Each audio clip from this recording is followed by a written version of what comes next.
On this Silverado diesel, P0191 is a fuel rail pressure sensor performance code. In plain language, the vehicle may be seeing a mismatch between the two fuel rail pressure sensor readings. The truck may run normally, or it may have possible drivability issues if the rail pressure information is not believable. Broadly, this can involve the fuel rail pressure sensor, the signal circuits, the reference voltage, the low reference, connectors, wiring, or the engine control module. If other codes are present, check what they mean first. Then start with the basic system checks and follow a structured diagnostic approach before getting into this P0191 path. The fuel rail pressure sensor measures pressure in the fuel rail. The control module supplies the regulated reference voltage, reads the signal circuits, and provides the low reference ground path.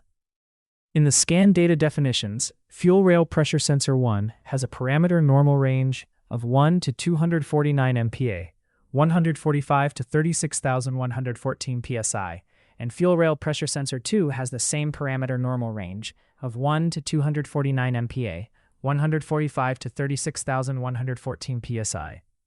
The failure mode displayed values matter too. Fuel rail pressure sensor 1 can show 250 MPa, 36,259 psi for a short, open, or short to voltage condition, and 0 MPa, 0 psi for a signal short to ground condition. Fuel rail pressure sensor 2 can show 250 MPa, 36,259 psi for a signal short to ground condition, and 0 MPa, 0 psi for a 5-volt reference, open, or short to voltage condition. For P0191, treat the enabling conditions as monitor gates, not as the repair die themselves. The useful operating gates are ECT sensor greater than -40 degrees Celsius, -40 degrees Fahrenheit, engine off time greater than 5 minutes, ignition on, ignition voltage greater than 11 volts, and the related enabling faults not being set. The key setting rule is sensor agreement. Fuel rail pressure sensor 1 and fuel rail pressure sensor 2 are not within 21 MPa, 3046 psi of each other for greater than 1 second. Start the verification with the engine idling. On the scan tool, both fuel rail pressure sensor 1 and fuel rail pressure sensor 2 should read 1 to 249 megapascal, 145 to 36,114 psi. If they are not in that range, move into circuit testing. If they are in range, command fuel rail pressure increase and decrease with the scan tool. Both values should change with each command. If the values do not respond, move into circuit testing. If they do respond, compare the two readings. They should be within 21 megapascal, 3046 psi of each other. If they are not, move into circuit testing. If they agree, watch the pressure readings while wiggling the harness and connectors at the B47B fuel rail pressure sensor and at the K20 engine control module. The parameter value should not change. If it changes during the wiggle test, repair the wiring, terminals, or electrical connectors as needed. If it stays stable, reproduce the operating conditions for the code or the captured conditions from the earlier failure data, and verify P0191 does not reset. If it does not reset, the check is okay at this time. If it resets, continue into circuit testing. For circuit testing, turn the ignition and all vehicle systems off. It may take up to 2 minutes for all vehicle systems to power down before an accurate ground or low reference continuity test can be made. Disconnect the B47B fuel rail pressure sensor connector. Test between low reference circuit terminal 3 and ground. You want less than 10 ohms. If the reading is 10 ohms or greater, disconnect the appropriate K20 engine control module connector and test the low reference from terminal 3 at the component harness to the other end of the circuit at the control module harness. That circuit should be less than 2 ohms. If it is 2 ohms or greater, repair the open or high resistance in that circuit. If it is less than 2 ohms, that path points to the K20 engine control module. If the low reference to ground test was less than 10 ohms, turn the ignition on with the vehicle in service mode. Test between the 5V reference circuit terminal 1 and low reference circuit terminal 3. The correct range is 4.8 to 5.2 volts. If it is less than 4.8 volts, turn the vehicle off, disconnect the appropriate K20 engine control module connector, and test from 5V reference circuit terminal 1 at the component harness to ground for infinite resistance. Anything less than infinite resistance means repair the short to ground. If it is infinite resistance, Test the 5V reference circuit from the component harness to the control module harness. That should be less than 2 ohms. If it is 2 ohms or greater, repair the open or high resistance.